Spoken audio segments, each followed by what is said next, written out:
Բարև ձեզ, մենք շարունակում ենք կանաչ ուղեգից հաղորդումների շարքը եւ շարունակում ենք խոսել քաղաքացիների, ակտիվիստների, իրավապաշտպանների, բնապահպանների նկատմամբ, այդ թվում երբեմն ԶԼՄ-ների ներկայացվող դատական հայցերի վերաբերյալ, ռազմավարական դատական հայցեր ընդդեմ հանրային մասնակցության,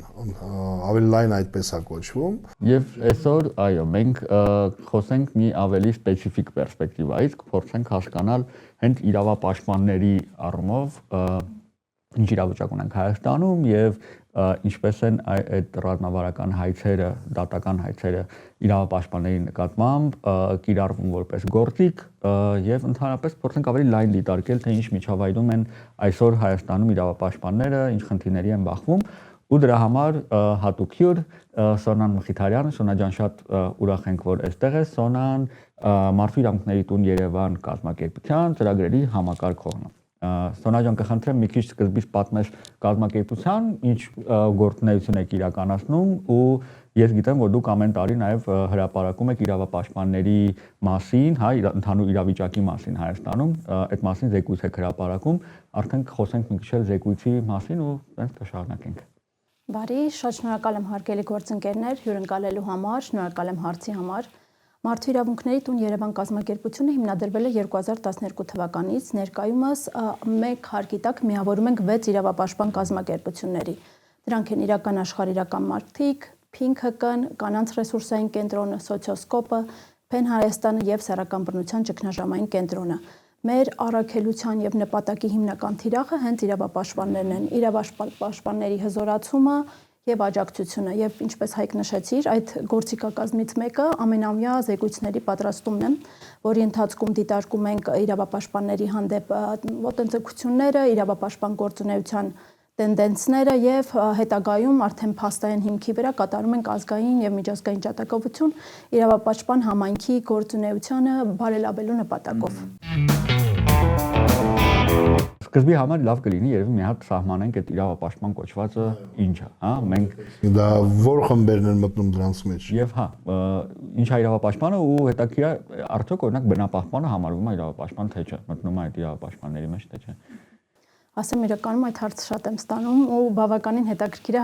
հատկապես երիտասարդների շրջանում ոնց է ընկալվում, քանի որ ակնկալիք կա, որ ինչ որ տեխնիկական բարդ սահմանում եմ տալու, իրականում այո միջազգային սահմանումը հիմնականում հիմնված է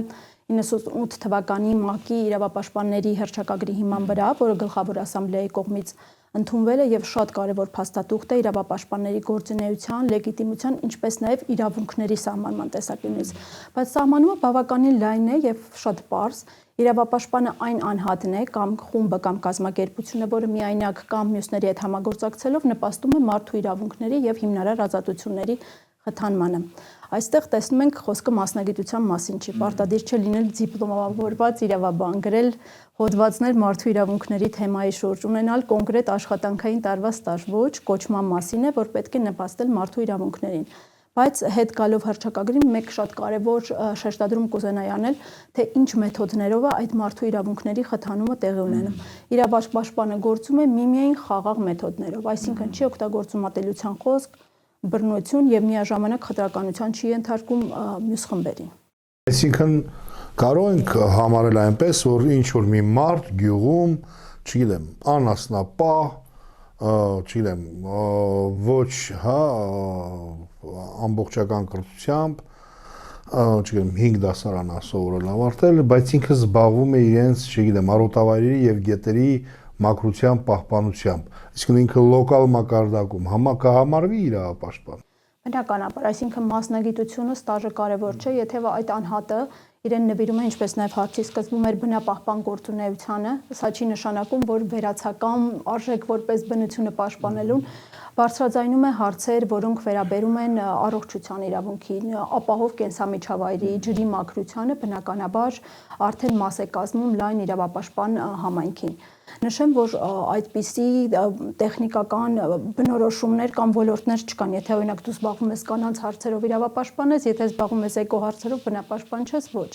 Եվ ընդհանրապես այդ մարդու իրավունքների պաշտպանությունը ինքը բավականին լայն գործիքակազմ ներառող ոլորտ է։ Դրանք կարող են ներառել, այսինքն հանրային հետաքրքրության հարցերի բարձրաձայնում, մարդու իրավունքների խախտումների հավաքագրում, թափանցիկության պահանջ, պետական մարմինների վերահսկողություն, այսինքն մի շարք գործողություններ, որոնք առաջին հերթին միտված են մարդկանց եւ հանրության վիճակի բարելավման։ Իսկ ԶԼՄ-ները այնտեղ որ մասում են գտնվում։ Այո, շատ սահմանումը մեդիա աշխատողներին եւ լրագրողներին հաշվի առնելով, որ բարձրացնում են մարդու իրավունքների ոլորտում վերաբերվող հարցեր, կատարում են հետաքննություններ, այսինքն այդ թափանցիկության եւ հաշվետվողականության գործոնը կա, սահմանման մեջ մեդիա աշխատակիցները եւ լրագրողները ներառված են։ Ինձ կարևոր է նաև արձանագրել, որ մեր սահմանադրությամբ էլ հաճախ այն իրավունքները, որոնց համար հենց բնապահպաններն են պայքարում, հա, լինի առողջ միջավայրը, հա, լինի մաքուր ջուրը եւ այլն, մեր սահմանադրությամբ ի վերջո այդ իրավունքները առողջ միջավայրում ապրելու եւս ամրագրված են որպես իրավունք։ Հա, այս ինձ թվում է կարևոր է, որ մեր խոսակցության մեջ նաև էս էլ կամաց մտնի, որ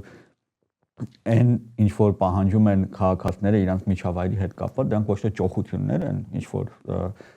հավելյալ արտոնություններ կամ ինչ որ բաներ են մարդիկ ուզում, այլ ուզում են բազային պայմաններ իրենց իրավունքները պաշտպանելու համար։ Գանք զեկույցին, որը ամեն տարի հրապարակում եք,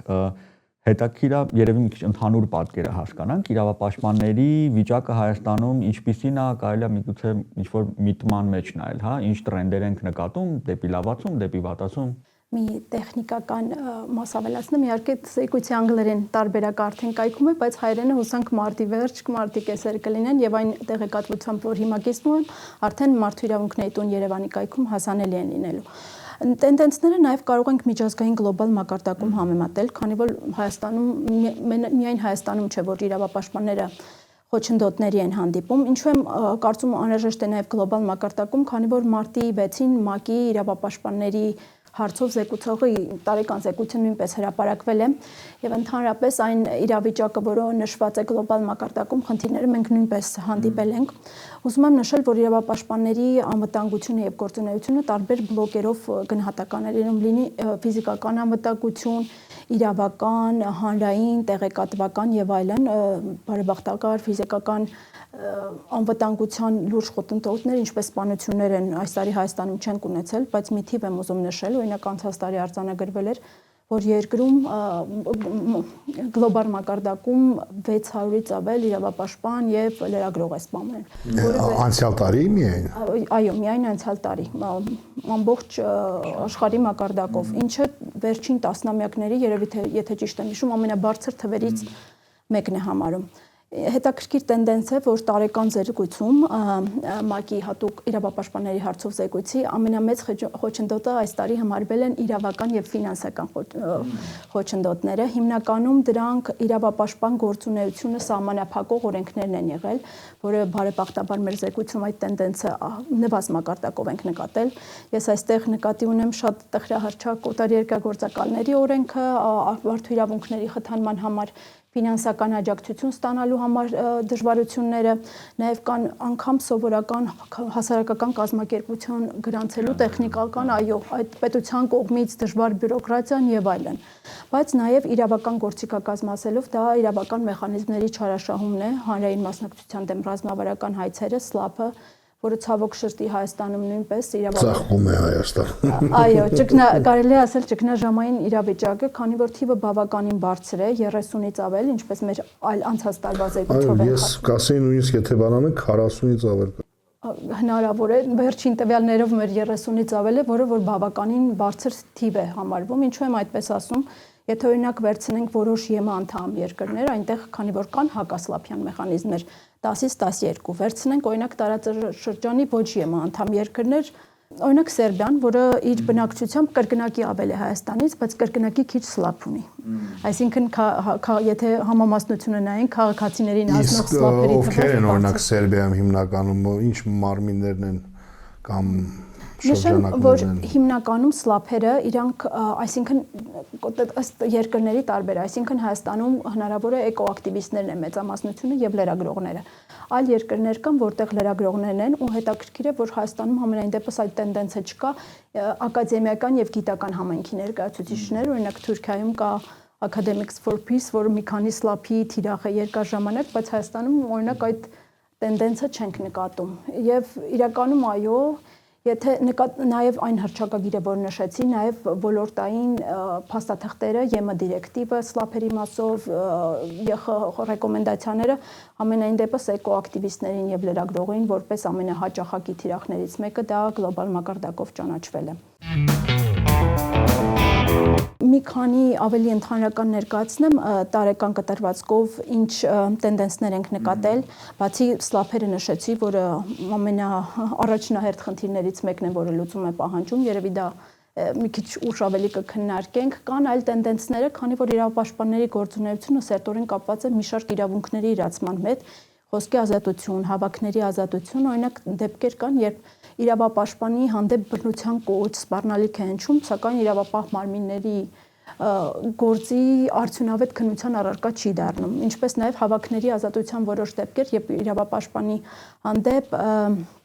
ոչ համաչափ ուժ է կիրառվել եւ այս դրույթը նույնպես քննության առարկա համապատասխանաբար չի դարել։ Կան նաեւ կարգապահական, վարույթային խոչընդոտներ քննադատությունը պատժելու համար։ Այնուամենայնիվ նշեմ, որ սա չի նշանակում, որ մենք Հայաստանում ունենք համակարգային ճնշում իրավապաշտպանների հանդեպ։ Այդպիսի երևույթ բարեբախտաբար չի արձանագրվել, բայց սակայն այս ցաք ու ցրիվ դեպքերը տարբեր ոլորտներում ունեն դաշտի վրա ակումուլյատիվ կուտակային էֆեկտ, որը որ հետագայում շատ մեծ ռիսկի կարող է հանգեցնել քաղաքացիական հասարակության տարածքի եւ գործունեության համար։ Որտեղ ի վերջո ինձ թվում է այս տեսակի խնդիրները, եթե իրանք նաեւ սկսում են շատանալ, նորմալացնում են հա իրավապաշտպանների նկատմամբ վերաբերմունք, այսինքն եթե դա կարող է համակարգված չլինի այն իմաստով, որ պետական, մասնավոր եւ այլ կառույցներ միասնաբար չեն ճնշում իրավապաշտպաններին, լայնատարածած տեսանկյունից, բայց կոնկրետ գոնե ոլորտներում մենք տեսնում ենք նույն բնապահպանների հետ կապված որոշակի համակարգվածություն ու նաև որոշակի միտում, որ դա փորձ արվում նորմալացնել, որ որոշակի պատկերացում ընկալում ձևավորվի, թե այս էկոակտիվիստները կամ բնապահպանները իրականում այլ նպատակներ հետապնդող, այլ օրակարգեր հետապնդող են եւ այլն, ու իրանց դեմ այս գործիքները փորձում է արդարացվել հենց այս տեսակի նարատիվների ձևակերպմամբ։ Հուշեմ էլի գավա պետք է, չգիտեմ, ինչ որ խմբերի, որ ընդհանրապես փորձ ցույց է տալիս, եթե այսինքն հա այդ քաղաքացիական հայցերը հետո դառնում են քրեական, այսինքն քրեական։ Ну, սկսենք, հիշենք Ռուսաստանը որտեղից էր սկսել, սկզբից այնտեղ իրավապաշտպաններին, բնապահպաններին քաղաքացիական հայցեր էին ներկայացվում, դերևս միջև օտարերկրյա գործակալների մասին օրենսդրության ընդունելը քաղաքացիական, հետո սկսեցին քրեականներ գնալը եւ հետո արդեն եկավ օտարերկրյա գործակալների մասին օրենքը։ Այսինքն միտումը եթե սենց շարունակվի, սենց շատ կոմֆորտ զոնայում իրենց գան, ինքը շատ լավ կտեղավորվի այդ համայնապատկերի մեջ, այսինքն, որը որ տխուր պատմություն ունի այլ երկրներում։ Ես կիսում եմ այդ կարծիքը, որ այսինքն մեկ իրավապաշտպանի թիրախավորումը միևնույն ժամանակ նշանակում է ամբողջ իրավապաշտպան դաշտի թիրախավորում, այսինքն մեկ անհատական առանձնացված դեպքը կարող է դառնալ շատ լայնածավալ միտում, այսինքն մի թեմայի շուրջ լրացումը կարող է ստեղծել այդ թեմայի շուրջ հանրային վախի, այդ թեման բարձրաձայնելու, այո, տաբուի, ոնց ասեմ, մի նվազման, այսինքն տեսնելով թե օրինակ մի իրավապաշտպան այդ գործունեության համար երկար դատական հայցերի, քաշքշուկների, վարկաբեկման արշավների, իր գործունեության դելիկիտացման ժամանակային ռեսուրսների թիրախ է դառնում, բնական է, որ այդպես ասած քաղաքացին կամ մյուս իրավապաշտպանը մի երկու անգամ ավելի կմտածի այդ հարցը բարձրաձայնելու համար։ Ինչպես նաև նշեցիք այդ նարատիվների խնդիրը, դա էլ երևի թե ոչ ոքս այստեղ չենք զարմանա, քանի տարի է արդեն բավականին նկատելի միտում է հատուկ ապատեղեկատվական նարատիվներ վարկաբեկելու, թեկուզ այստեղ ես ճիշտ եմ համարում նաև երկու բլոկի բաժանել, միտումնավոր ապատեղեկատվությունը եւ ոչ միտումնավոր, անգլերենում իհարկե տերմինով շատ ավելի հեշտ է եւ misinformation, քանի որ հանրության շրջանում նաեւ այդ misinformation-ը շատ կա, այսինքն հանրության ընկալումը իրավապաշտպան գործունեության, քաղաքացիական հասարակության, այսինքն հանրությունը շատ անգամ նաև իրան չի համարում մասային խնդիրների, որոնք բարձրաձայնվում են եւ շատ անգամներ դրանք այն ապատեղեկատվական նարատիվները չեն, որոնք բոլորս էլ գիտենք եւ լոկալ դերակատարների եւ արտասահմանյան դերակատարների կողմից շատ վտանգավոր ձևով առաջ են մեղվում, բայց նաև այդ իրավապաշտպան գործունեության ճիշտ լեզվով բացատրելու, համայնքին ավելի մոտ կանգնելու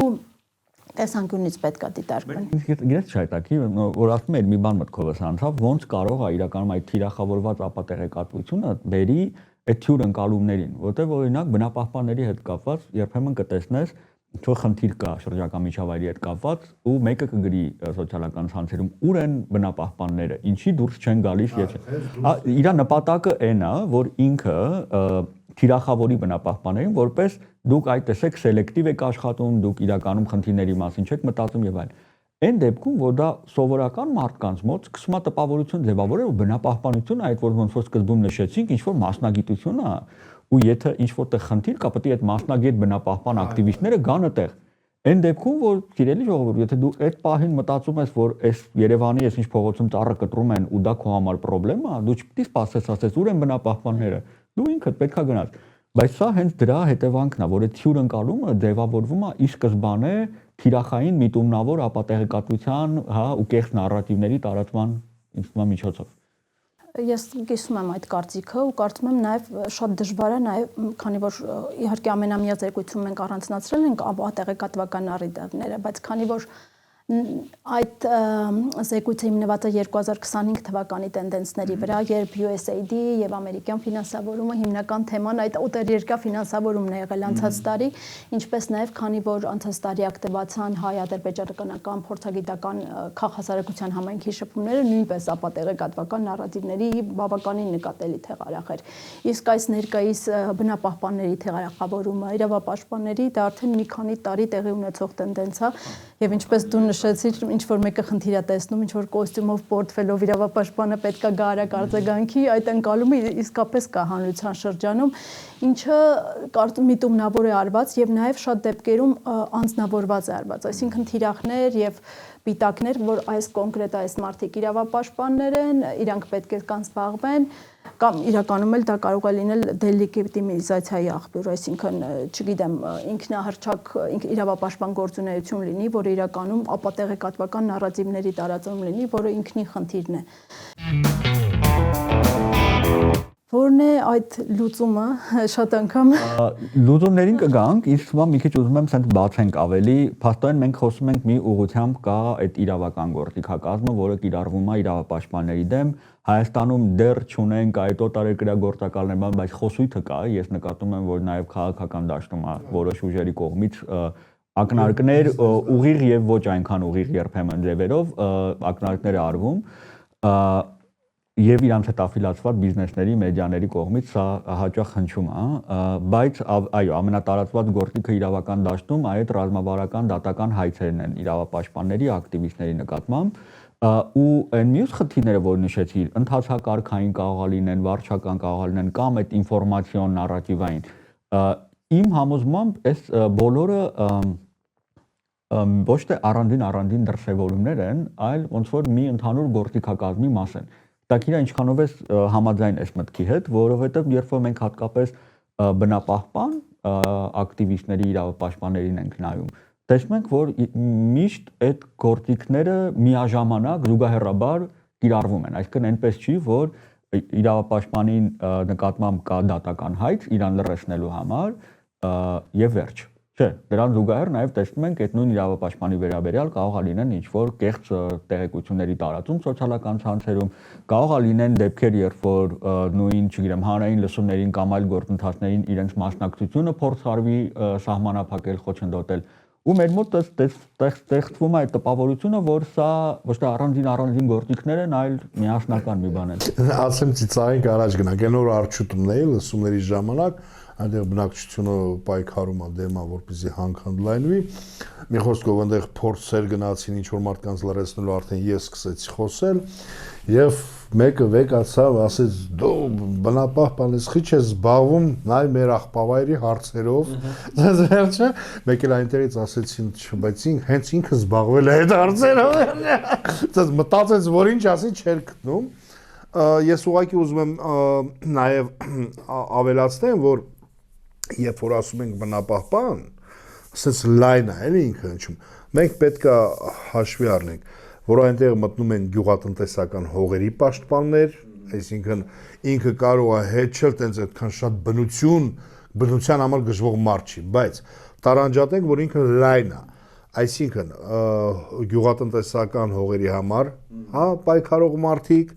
բնության համար պայքարող մարդիկ, հանրային առողջության համար պայքարող մարդիկ, այսինքն ինքը բավականաչափ լայն է եւ համայնքային, չգիտեմ, հա, ուղղակի զարգացման եւ այլն։ Այսինքն ստացվում է, որ եթե մենք զուտ բնապահպանը հանում ենք, այսինքն ավելի ենք տարանջատում, որ այդ թիրախավորվող խմբերը ավելի լայն են, ավելի մեծ են։ Զուտ միայն ընդհանուր ասում են բնապահպաններ, բայց իրանց մեջ էլ սպეციფიկ տեսակներ կան։ Այո, իրանք տարբեր են, ասենք մարդին կարող է բնապահպան չի, բայց ինքը հանրային առողջության համար է պայքարում, ասում որ չգիտեմ, օրինակ, այս հանքը, եթե այստեղ բացեն, մեր երեխաների կյանքը առողջությունը վտանգվելու է, հա։ Ինքը խոսում է սոսկ առողջության տեսանկյունից եւ ինքը թիրախավորվում է։ Այսինքն ավելի լայն է, իսկ այդ ինչը մենք խոսում ենք, այդ գրեթե հասարակության են հիմնական բաղադրիչներն են, այսինքն առաջնահերթ, այսինքն թիրախավորվում է մարդու հենց առաջնային իրավունքները, էլի, այսինքն թիրախավորվում են եւ այն մարդիկ, ովքեր զբաղվում են մարդկանց առաջնային, հա, իրավունքներով։ Այո, այդ պետք է հաշվի առնենք, որ պիտի մի քիչ էլ sense բացենք երբեմն, որ հանրությունը դա լավ տեսնի, էլի, հա։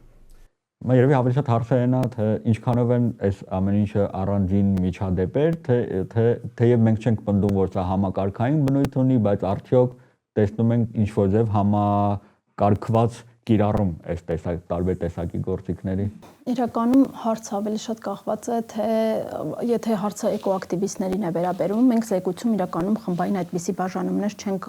արել, այլ բոլոր ոլորտի իրավապաշտպաններին անդրադարձնելով, այնուամենայնիվ սլափերի հետ կապված այո առանձնացրել ենք, որ էկոակտիվիստները եւ լրագրողները մնում են թիրախավորված մեծ արդյունաբերական ընկերությունների կողմից, գործարարների, քաղաքական գործիչների, նաև հանրային գործիչների կողմից, բայց թե ինչքանով են ուղղակ թիրախավորումը սլափերով ենթադրում ուղեկցումը նաև այլ ճնշող մեխանիզմների կիրառումը, այդպիսի տենդենց ճիշտ ասած դուրս չենք բերել, բայց կարծում եմ որոշ դեպքերում այո փոխկապակցվածություն կարող է լինել, նշեմ, որ օրինակ շատ դեպքերում օրինակ ֆիզիկական սպառնալիք ստացած իրավապաշտպանները միշտ նաև թվային վերահսկողության spyware որոնող վերահսկող սարքերի թիրախում նույնպես լինում են, այսինքն մի քանի տենդենսներ գլոբալ մակարդակում իսկապես կան, իսկ հայաստանյան մակարդակում չեմ կարծում, որ այդ հարցը խորքային ուսումնասիրության առարկա է դարձել, այնուամենայնիվ կարծում եմ այո հնարավոր է, որ այդ տենդենսը իսկապես առկա լինի։ Հա, այդ մոտավորապես այն է, որ ուզում եմ ասել, լավ, ինչու են Հայաստանում ամենաշատը թիրախավորվում նույն սլափների մասով հենց բնապահպանները, կարծես թե ինչու, լավ, ըստ ձեզ։ Հարցը շատ ես կհամեմատեմ միջազգային իրավիճակի հետ, որպեսզի հասկանանք, դա խնդիրը հայաստանյան է, թե խնդիրը գլոբալ։ Օրինակ, ինչպես նշեցի, շատ երկրներում տենդենսը մեծ է, որ լրագրողներն են մեծ խումբ կազմում, ուրիշ երկրներում գիտնականները Եվ անգամ եվրոպական երկրներում գիտնականներ արևելյան Եվրոպայում, նշեմ արևելյան Եվրոպայում մենք հիմա ԵՄ հակասլափյան օրենսդրությունը շատ գովում ենք, բայց Լեհաստանում սլափերը երկար տարիներ շատ մեծ խնդիր են եղել ու խնդիրը եղել է քաղաքական էլիտայի փոփոխության արդյունքում։ Ունեին մի քաղաքական էլիտա, երբ որ սլափերի մակարդակը շատ ցածր էր եւ ուրիշ իշխանության ժամանակ սլափերի մակարդակը անգամ հասավ 100-ի։ Այսինքն սոցիալ քաղաքական բնութագրիչներ, որոնք բերում են այդ հանրային գործիչները, գործարարները, այսինքն այդ քաղաքական մշակույթը, հանրություն, պետական մարմին, հանրություն, արդյունաբերող, արդյոք համագործակցության, նաև հաղորդակցության մեխանիզմների հետ է կապված։ Արդյոք ուրիշ երկրներում դրանք ավելի լավ հիմքերի վրա են դրված, իսկ Հայաստանում ոչ։ Արդյոք ուրիշ երկրներում այդ գործունեությունը որևէ ձև կանոնակարգված է, այսինքն այդ նույն լսումների պարտադիր բնույթը կամ թափանցիկության, հաշվետվողության բնույթները նույն ձևի կիրառելի են Հայաստանում, թե ոչ, դա համեմատության արդյունք է, բայց այն հանգամանքը, որ Հայաստանում սլափերի մեծագույն թիրախ էկոակտիվիստներ են, չեն կարող պնդել, որ գլոբալ առումով այո, շարունակում են էկոակտիվիստները մնալ սլափ թիրախ, բայց երկրի քաղաքական մշակույթը եւ իրավական մշակույթը անգամ կարող եմ եւ ասել, շատ մեծ դեր է կատարում ընդհանրապես այդ գնահատականը հնչեցնելու համար։ Հա, բայց մի ձև այսպես է ստացվում, ու մենք որ ասում ենք, չգիտեմ, որոշ չափով ժողովրդավարական, հա, երկիր ենք, զարգացող երկիր ենք, կարծես թե այ մեր մոտ այդ սլափների, հա, նման թվի արկայությունը ինքը չի տեղավորում այդ տրամաբանության մեջ։ Մի քիչ ոնց որ մի այդպիսի տպավորություն է ստեղծվում, որ, չգիտեմ, մի ոլորտում հարաբերականորեն ամեն ինչ մի քիչ կայուն է, լավ է, երկրում, բայց մյուսում այսպիսի մեծ process-ներ են ընթանում, չենք ասի 37 թիվն է, բայց ամեն դեպքում ոչ ժողովրդավարական երկրներին բնորոշ գործընթացներ են։ Երևի սենց պատասխանեմ, որ սլափերը ընդհանրապես Հայաստանում ոչ միայն իրավապաշտպանների հանրության մակարդակում շատ նոր երևույթ են համարվում, չնայած տերմինը 1980-ական թվականներից ի վեր կա եւ արդեն հատկապես 2017 թվականից հետո, երբ այդ մալտացի շատ հայտնի լրագրողին սպանվեց, որի վրա 40 սլափ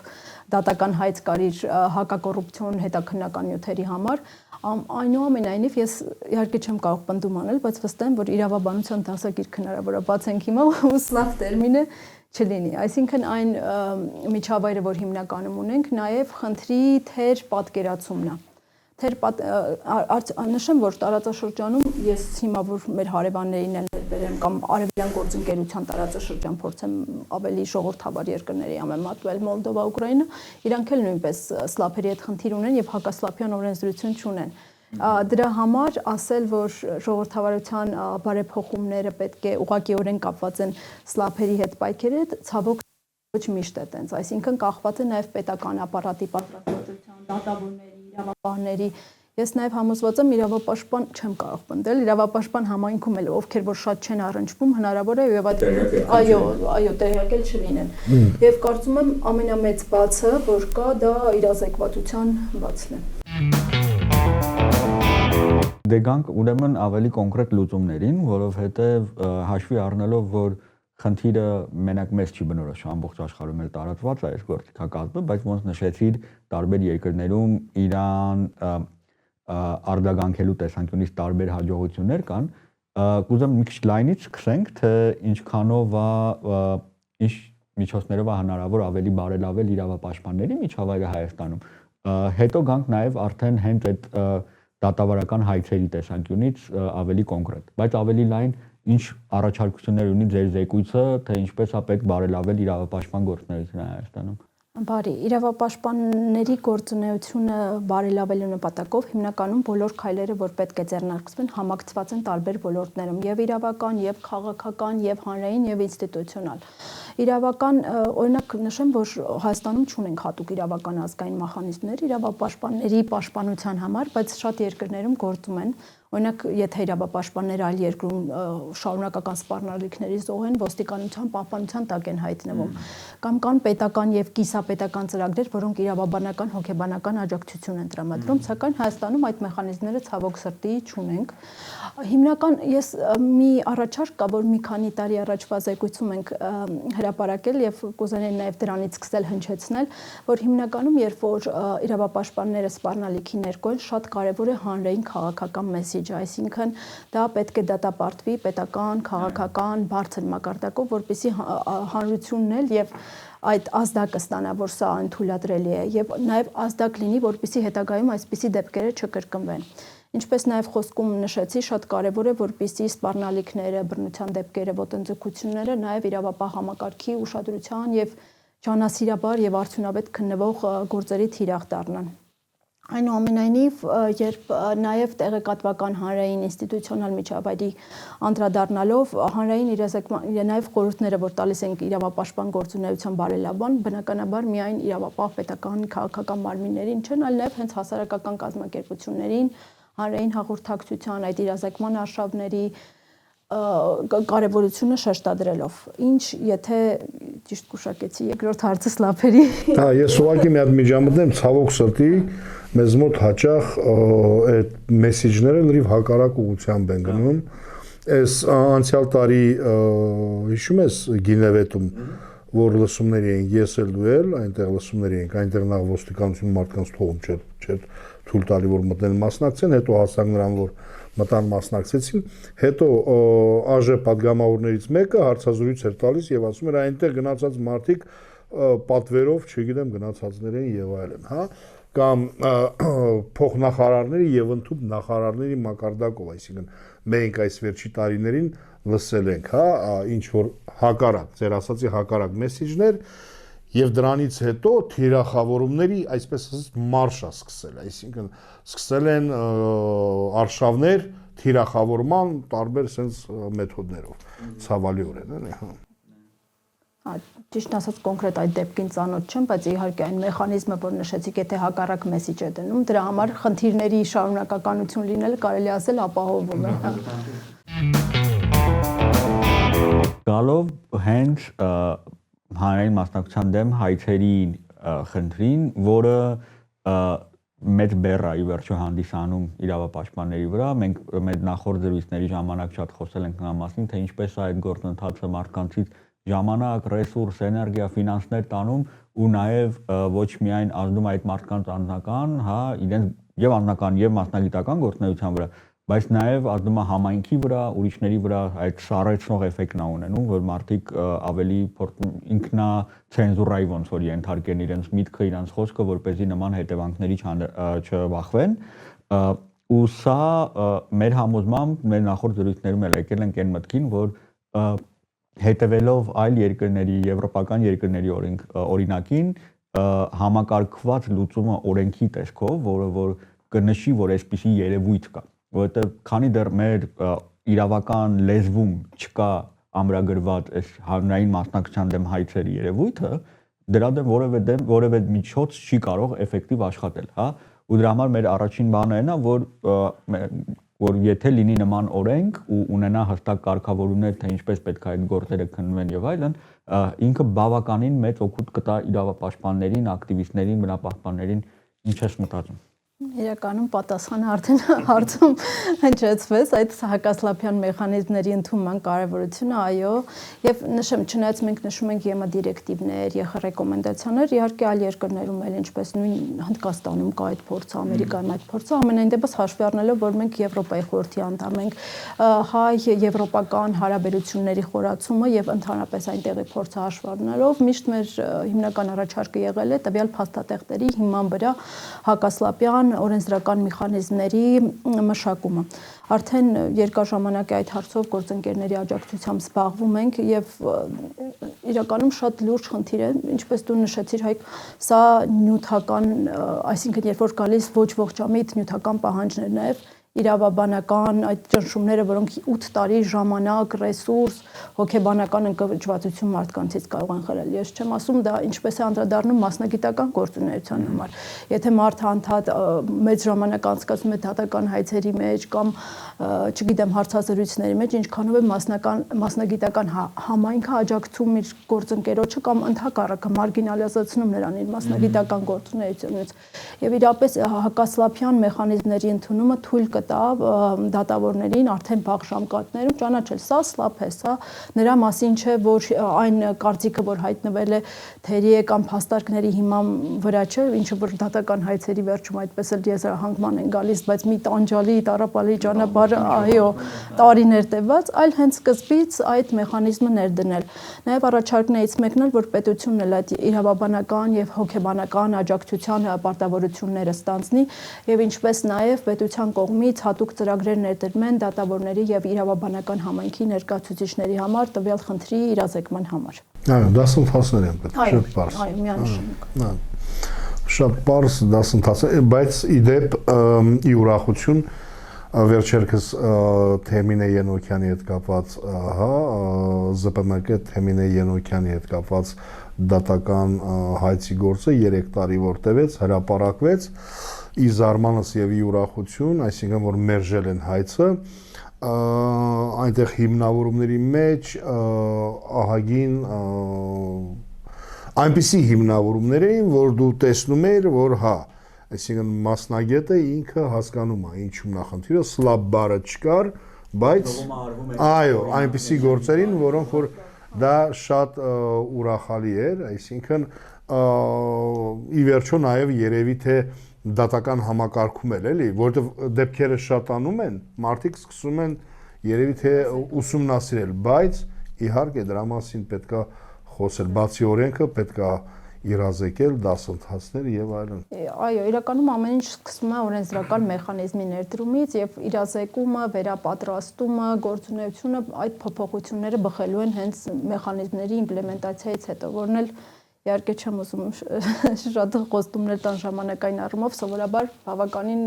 ամիսներ են տևում, շատ տեղեր, տարիներ, բայց հաշվի առնելով թեմայի կարևորությունը ես հույս ունեմ համենայն դեպս Հայաստանում կգա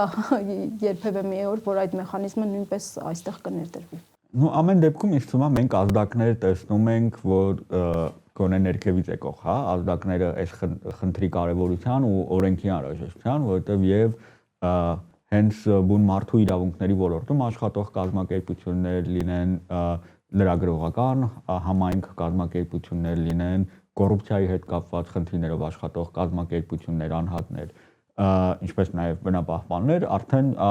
բան ավելի միաձայն, հա, խոսում են այս խնդրի մասին ու օրենքի անհրաժեշտության մասին ու կարծես ավելի շատ այստեղ հիմա գնդակը կառավարության կամ ազգային ժողովի դաշտում է, որպեսզի որոշակի process սկսվի։ Այո, հավելեմ նաև միջազգային կառույցների ուշադրության կենտրոնում են նույնպես ամենամյա զեկույցեր, երբ որ մարդու իրավունքների իրավիճակի կամ ժողովրդավարության մակարդակի գնահատումներ անում են, այս կետը երբեմն վերջին շրջանում սկսել է ավելի հաճախակի հայտնվել, որը նույնպես ազդակ է նաև մեր որոշում կայացնող մարմինների համար, որ պետք է առաջնահերթ ուշադրության կենտրոնում գտնվի։ Անեկդոտ պատմեմ մի հատ, ասում եմ, մեկը դիմում է դատարան, հայց է ներկայացնում, ասում եմ, ես իմ հարևանին դատեք։ Դու գանեք, չգիտեմ, եւ այլն իմ բարի համբավին վնաս է հասցնում, ասում եմ, դատա ուր հարցատես, ասում եմ, ինչու, ասում եմ, ինձ անվանել է ոչխար։ Հարևանին ասում եմ, լսի, դա մարդկային չի, այդպիսի գառը մարդուն ոչխար կանվանեն։ Ուզում ասեմ, որ այդ ամեն ինչը նաև ժողովրդի մեջ է արտացոլվել, այսինքն այսպիսի անեկդոտների մեջ։ Շատ մերսի քեզ Սոնա ջան, ժամանակ տրամադրելու համար ու դեր գործունեությամբ, դեր եզրակացություններով, դեր առաջարկություններով կիսվելու համար։ Մենք կշարունակենք դեռ այս թեման ակտիվ պահել, որովհետև տեսնում ենք շատ հետաքրքրություն կա, դեռ շատ մարդիկ կան, ովքեր որ ուզում են այս մասին խոսել, այնպես որ մեր հաղորդումների մեջ դեռ անպայման եւ ավելի լայն կխոսենք ընդհանրապես քաղաքացիական մասնակցության ակտիվիզմի խնդիրների մասին, բայց նաեւ կհետևենք թե ինչպես է այս օրենսդրության մասը ինչ զարգացումներ է ստանում եւ արդյոք այդ քո նշած մեխանիզմները ի վերջո կյանքի կոչվեն մեր մոտ թե չէ։ Իդեպ մենք դրա մասին կարծում եմ, որ առաջիկա միգուցե նաև հարցադրում անենք այդ նախընտրական Հայաստանում քաղաքական ուժերին։ Ասենք լավ, օրինակ դուք ոնց եք վերաբերվում սլապներին, հա, այսինքն հետաքրքիր է, ոչ մեկ ոչինչ չի խոսում։ Ոմանք ասեն շատ լավ, բայց ուրիշ իմաստով։ Ոմանք ասեն շատ լավ, այո։ Շնորհակալություն, Սոնա, հարգելի գործընկերներ, ինչպես միշտ կանաչ ուղեգից, հա, հաղորդումների շարքը դուք կարող եք դիտել Քաղաքացու ձայնի սոցիալական ցանցերի պլատֆորմաներով Facebook, YouTube, TikTok, Instagram եւ նաեւ cvmedia.am կայքում։ Շնորհակալություն։ Կհանդիպենք։